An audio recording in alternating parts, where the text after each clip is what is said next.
Good morning everyone. இது வந்து இந்த இடம் பேர் வந்து தொட்டிக்காடு ஒத்தக்கடை மிஷின் ஃபீல்டில் இருக்கிறோம். அப்படிங்கறது மேட்டர்ல நீங்க ஊழியத்துக்காக இவ்வளவு தூரம் கொடுத்தாச்சு, இவ்வளவு தூரம் வச்சிருக்கிறோம். இப்ப திடீர்னு இதுவரையும் வருதுன்னா அப்புறம் நம்ம இருக்குது சார். நீங்க அவங்க கிட்ட பேசிக்கிறாங்க, நம்மகிட்ட அவங்க பேச நம்மகிட்ட நம்ம அவங்களுக்கு வந்து நம்ம விட்டீங்க கரெக்ட். அதுல இருந்து இது வரைக்கும் நீங்க இல்ல. நான் என்ன சொல்றேன்னா நம்மளுடைய இது எட்ஜ் வந்து இது வர பிரதர், எங்களுக்கு இதோட விட்டுருங்க சார்.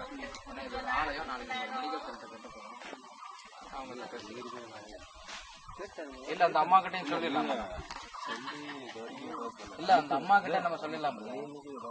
இது வரையும் எடுத்துட்டு அப்ப லாஸ்ட்ல ரோடு இல்ல நம்ம வழி இல்லாம இந்த 2 சென்ட் விட்டுட்டு இதை விட்டுருங்க, இந்த எட்ஜை விட்டுருங்க. இந்த கட்டடத்துக்கு வரைக்கும் நான் மார்க் பண்ணி கட்டின கட்டணம் இந்த எண்டு வரைக்கும், இந்த எட்டுல இருந்து அந்த எண்டு வரைக்கும் விட்டுட்டு நீங்க சேல் பண்ணுங்க.